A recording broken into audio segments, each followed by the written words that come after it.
anyone miss the any steps. So once if you land on this,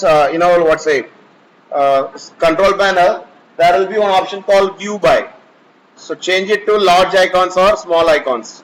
So in your control panel, the first option what I want you to do was I want you to view all that particular contents in all in once.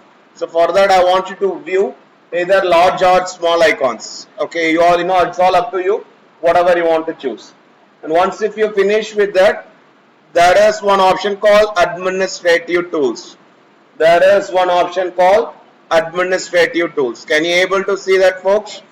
Please click on to that administrative tools. Okay, now once if you click on to this administrative tools, once if you click on to that administrative tools, you will have something called a ODBC data source 64-bit. You are using, I hope that Windows 10 you are using the same screen whatever I'm having here, you also should have. Okay, if anyone is using Windows 7 or Windows 8, that setup that options will be differ. So folks, there is one option called ODBC data source 64-bit. Can you able to see that in your machine? Please open up that. Okay, please open up that ODBC data source.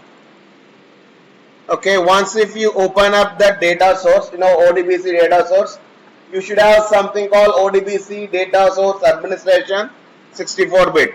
Can you able to see that? Okay folks, once if you have that, there is one tab name called System DSN. There is a tab name called System DSN. Can you able to see that? Please click on to that System DSN. Okay, there is a tab name called System DSN. Once if you clicked on to that, what I want you to do was click on to add. Just click on to add. Okay, just click on to this add. And once if you click on to the add, you will have something called create new data source. And over there, in your scenario, you will have only one thing called SQL Server. Okay, but assume that folks, if you are using a laptop which is having multiple updates you have done, obviously you will have something called Microsoft Driver Access. Multiple drivers will be installed over there. Okay, but anyway, our demo is all about connect you with remote data server. A remote database. That's what we are going to do it. So for this, let's select SQL Server. Select this SQL Server, and then just click Finish. Select this SQL Server and then click Finish.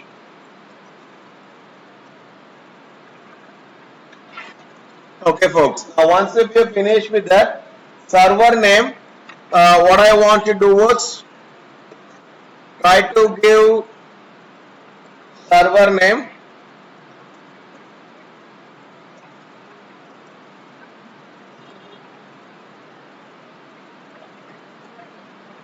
so either you can give ESG-lab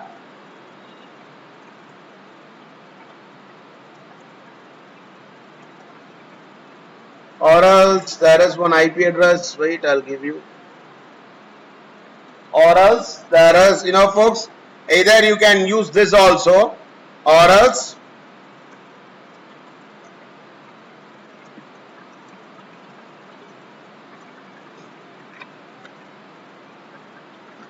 okay, so any of those things you can use it as a server name.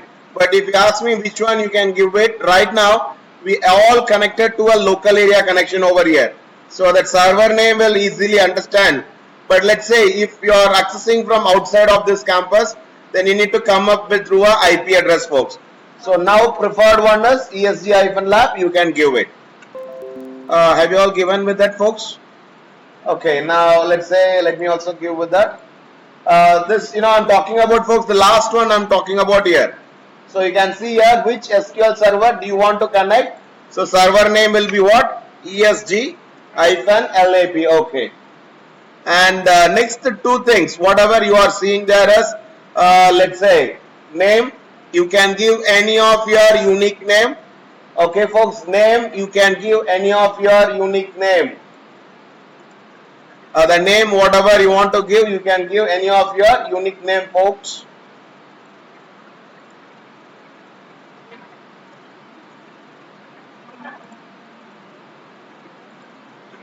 Okay, so name, what I want you to do is give any of your favorite name. So I'm just giving SMDK ODBC, but in our scenario you can give any of those things, no issues. So again I'm repeating that that name, data source name will be any of your favorite name, and as for the server name, everyone will be giving it as a common name.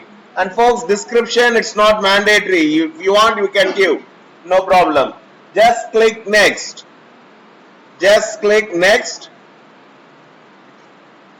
and you will be asking for how should SQL Server verify the authentication of a login ID. Okay folks, here can you able to see that with SQL Server authentication, there is a radio option called SQL Server authentication. Please click on to that SQL Server authentication. Okay, once if you click on to that, login ID will be SA. Login ID SA, system administrator. That's what SA is all about. So login ID will be SA. Ma'am, there will be a data cable in your machine. Remove it and give it to me. Your data cable is there. I forgot. So login ID will be SA. Okay, and password will be ABCD123 hash. Common for everyone, because you are going to connect with the server of mine. Okay. Oh ma'am, pass it to her. Thank you, ma'am. So password will be ABCD123 hash. So password will be ABCD123 hash, and then just click next, and then just click next. Okay folks, now once if you click next, is that asking you to change the default database? Okay folks, now I want you to click on to the checkbox of the name called check the default database too. Okay, now click on to that and look for a database name called SMDK demo. Can you able to see that SMDK demo? A database name called SMDK demo. Commonly everyone select that SMDK demo. Have you all selected that? Just click next. Okay folks, just click next and then click finish, and then just click finish, and you will have something called test data source. Click on to the button name called text data source. Click on to the button name called test data source, and everyone should have something called test completed successfully. Is it everyone having the message called test successfully completed?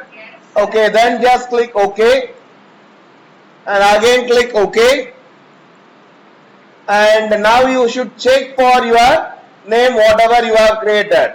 So in my scenario SMDK ODBC, yes, it's there, and obviously in your scenario also it should be there.